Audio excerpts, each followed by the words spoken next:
How's it going, everybody? Welcome back to 2A News Now.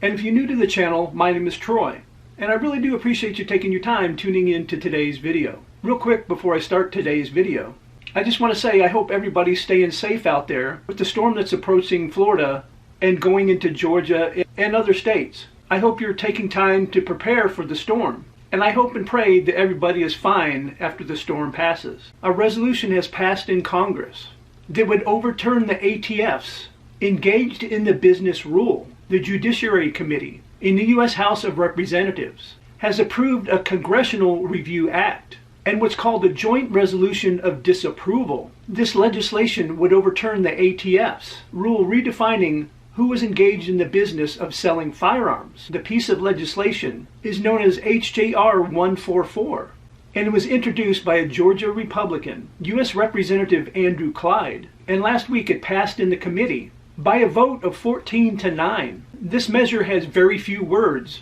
but actually says a lot. It says, resolved by the Senate and House of Representatives of the United States of America, in Congress assembled. The Congress disapproves the rule submitted by ATF and the Department of Justice relating to the definition of engaged in the business as a dealer in firearms. As such rule shall have no force or effect. Back in April, the ATF published the final rule, and it basically outlaws most private sales of firearms by changing the definition of who is engaged in the business of selling firearms. And to a lot of people, it's very confusing. And of course, most people don't want to break the law and end up in prison. So people are afraid to buy and sell firearms because they don't know if they try to do so, if it's legal or not.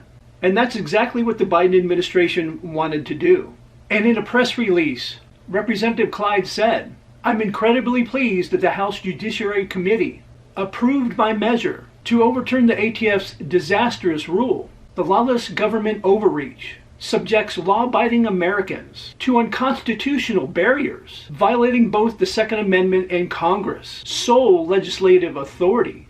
Ultimately, the goal of the Biden-Harris administration's universal background check rule is to create a nationwide firearm registry, which I've long warned will eventually lead to gun confiscation.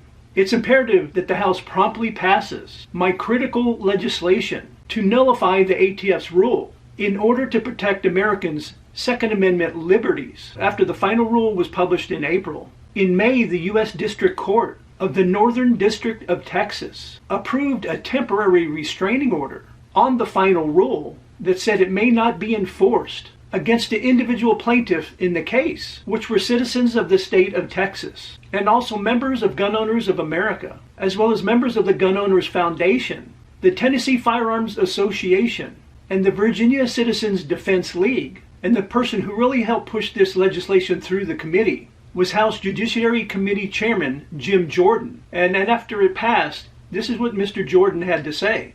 The ATF's engaged in the business rule is the latest example of the Biden administration ATF going after law-abiding Americans by making new laws without congressional authorization. The rule drastically expands who would be classified as a dealer, the universe of Americans, under the federal law that requires some people to obtain a license to become an FFL. Representative Clyde's Congressional Review Act will nullify the rule and prevent regulatory overreach by the ATF, ensuring that existing laws that govern firearms sales are not expanded without proper legislative authorization. A big thank you to Representative Andrew Clyde, as well as Jim Jordan, for getting this measure passed. And hopefully someday soon, the ATF will be put in its place and go after the criminals instead of law-abiding citizens.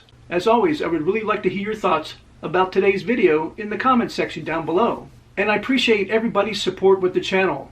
After watching the video, you guys always like, share, and subscribe and hit those post notifications, and I really do appreciate it. And I invite everybody to come on back and watch my next video.